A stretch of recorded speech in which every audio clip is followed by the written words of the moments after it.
his gentle, cheerful example, Father Solanus Casey taught others to put their trust in God. People understand what Father did. He healed people. A Wisconsin native, Father Solanus served God and his fellow man joyfully in parishes in New York City, in monasteries in Detroit and in Huntington, Indiana.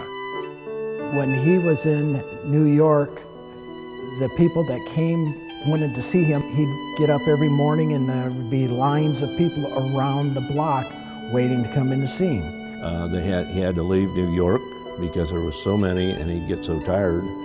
They went to Detroit and the same thing happened, and then he came here, and his last 10 years were a little quieter.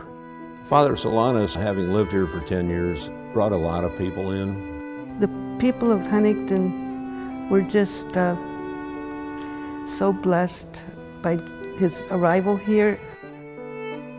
He came here as a retiree.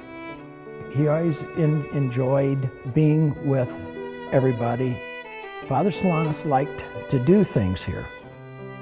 For decades, visitors flocked to the humble doorkeeper, seeking his wise counsel, powerful prayers, and spiritual renewal. Father Solanus was known as the doorkeeper. What that meant, the Capuchins, when they would come in, they would knock, and he would open the door for them. Of course, anybody entering, they would have to knock.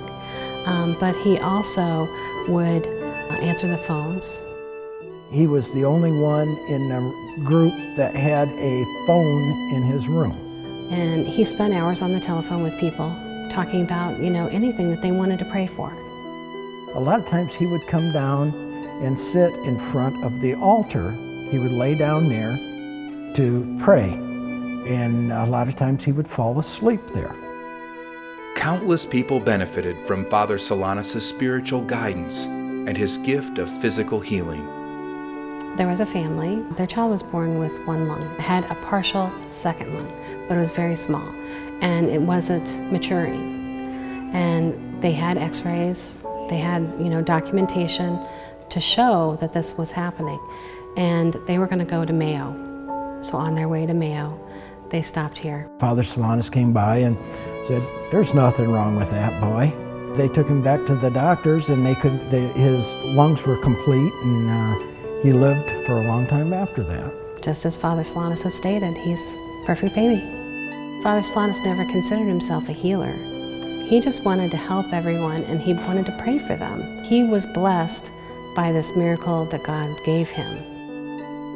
We just want to keep that spirit, that healing spirit, alive. Thousands of mourners attended Father Solanus' funeral in August of 1957, hailing him as a modern saint.